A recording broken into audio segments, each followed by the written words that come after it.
முதல்ல sweet biscuit பண்ணுறதுக்கு அந்த ஸ்வீட் இதில் வந்து மாவில் டவுவில் வந்து ரொட்டி மாதிரி நல்லா இப்படி இட்டுக்கணும். பெருசாக இருக்கணும், ஏன்னா மெலிசாக இருக்கணும். ஸோ அதனால் இப்படி இட்டுட்டு அப்புறம் cut it into small small biscuits fry பண்ணுறதுக்கு.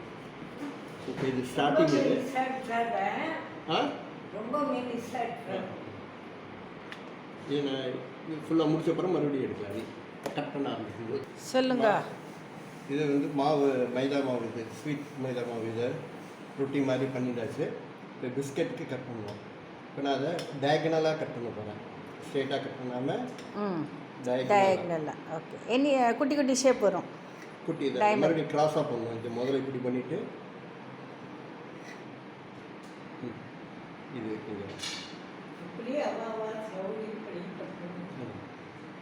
சின்னதாக வரணும், அவ்வளோதான். பொரிக்கிறதுக்கு சாப்பிட்றதுக்கு சரியாக இருக்கணும்.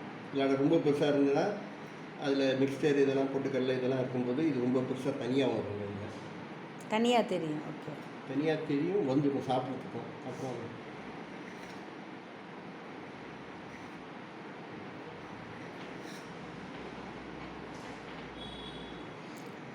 அதுலேயே நான் அல்வா பண்ணுவேனே, சவுந்தர் தான் வந்து அந்த வில்லை போடுறது பண்ணுவேன்.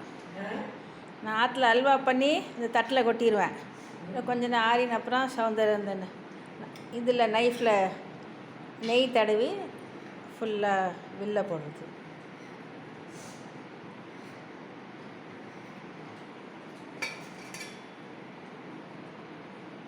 இப்போது க்ராஸாக கட் பண்ணுறேன். வாவ்,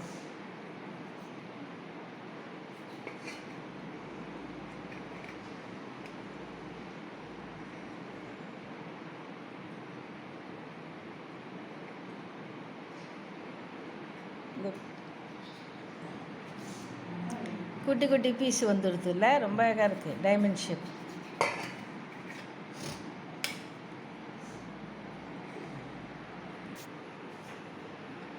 டயகனல் கட் பண்ண போகிறோம்.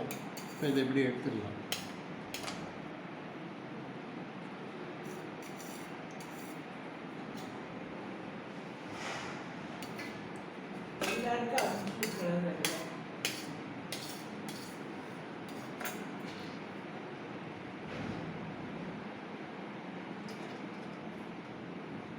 இப்போ பிளேட்டில் போட்டு எடுத்து வச்சுருவேன்.